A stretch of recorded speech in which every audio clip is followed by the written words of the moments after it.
When David Holmes was hired as Daniel Radcliffe's stunt double in the Harry Potter films, he thought he'd landed the role of a lifetime.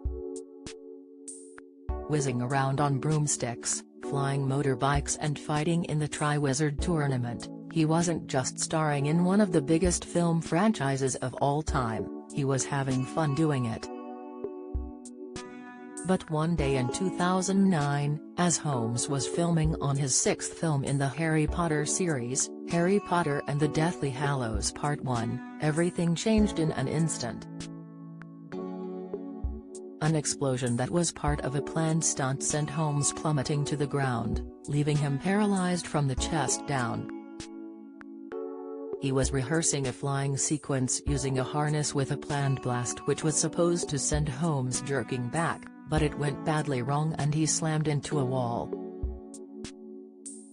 A source told the Mirror that Holmes was conscious as he landed and immediately told horrified colleagues, "I can't feel my legs." The insider said, the stunt double was badly hurt. He was rehearsing a flying scene which involved an explosion and it seems to have gone badly wrong. The guy was rigged up to a harness for the scene and was flying through the air. Get the news you want straight to your inbox. Sign up for a Mirror newsletter here. It is thought he may have been caught by the explosion and hit the ground very hard. He told crew members who went to help him he couldn't feel anything from the waist down.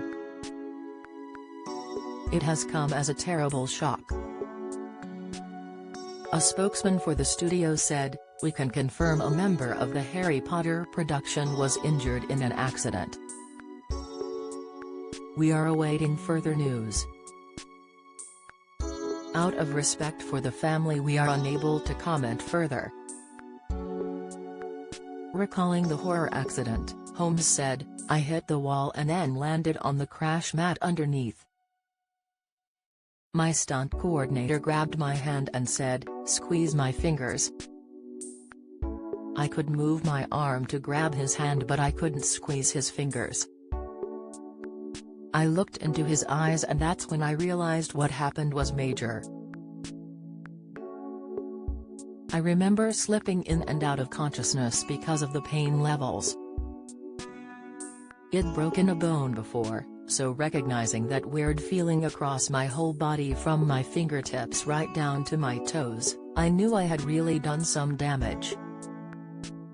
Paramedics were called to the studio and Holmes was whisked to the Royal National Orthopaedic Hospital in Stanmore, North London, which specialises in spinal injuries, where surgeons operated on him. But it was then he received heartbreaking news: he was paralysed from the chest down, with only limited movement in his arms and hands. The stuntman's first thoughts were not that he wouldn't be able to walk, but that he wouldn't be able to dance or have sex. "I have gone from being able to stand on my hands for half an hour at a time and then all of a sudden I can't sit up in bed," he told the Mirror. "My first thought was, don't ring Mum and Dad, I don't want to worry them," he added. He spent 6 months in hospital, and as his muscles had almost wasted away was unable to sit up for weeks. "As soon as they sat me up and I took the weight of my head into my shoulders it was just horrendous. The patience you have to learn is unbelievable," he said. "At the first physio lesson they sit you up, put a foam cushion behind you and you are just struggling to find your balance. I thought, oh my God, I can't even sit up straight." While in hospital, Holmes was visited by Radcliffe and Tom Felton who played Draco Malfoy. Radcliffe later hosted a celebrity charity auction and dinner to raise money for Holmes' medical bills, and the pair are still close.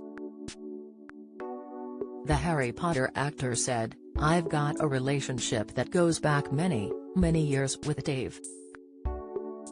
and I would hate for people to just see me and Dave and go, "Oh, there's Daniel Radcliffe with a person in a wheelchair," because I would never, even for a moment, want them to assume that Dave was anything except for an incredibly important person in my life. Holmes, from Leigh-on-Sea, Essex, had started his stunt career as a competitive gymnast from the age of just 6. Aged 14, he was asked to be the body double for a young actor playing Will Robinson in 1998 sci-fi movie Lost in Space, starring William Hurt and Matt LeBlanc. "That's where it began," said Holmes, who trained in gymnastics, trampolining, high diving, kickboxing, horse riding and swimming. He was spotted as a potential Radcliffe double by stunt coordinator Greg Powell, who he met just before the series started, and was asked to do a broomstick test. "I found myself in this wonderful studio strapped to the back of a truck, getting towed down the runway, dragging my feet along the floor in front of Chris Columbus, the director," he said. "So that's how I got my job." While Holmes' injuries were life-changing, the brave star never let them define him. "I took control of the situation quite early on. I wanted to tell my doctor where I thought I was at. My exact words were that, 'I think I'm completely screwed,'" he explained. "It was hard for my parents to hear, but it was important to me to have that control. I wanted to be wrong, but I wasn't. There was definitely a sense of tragedy for me, but also a sense of sheer determination to beat it and better it. Having a positive mental attitude means everything. I also think that if you're positive about your disability, then it can help you live with it." He said he sometimes gets flashbacks from the accident while he is drifting off to sleep, but it's something he has learned to live with and manage. The thrill-seeker now gets his adrenaline rush driving a specially modified car around racetracks at speeds of up to 150 miles per hour, which uses a push-pull hand control system to accelerate and brake. Along with 2 friends who are also tetraplegic, Holmes launched a production company called Ripple Productions, and they released a series of podcasts to help people who have suffered similar injuries. In 2020, he started recording a podcast with Radcliffe called Cunning Stunts, interviewing other stunt actors and trying to raise awareness about the risks they face.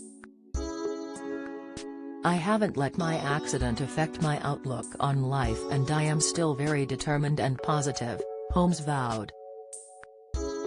"I also haven't let it hold me back in life, and I still enjoy track days racing my car, going on holidays with my friends, and am now looking forward to starting a new career." Do you have a story to share? Email webfeatures@trinitymirror.com.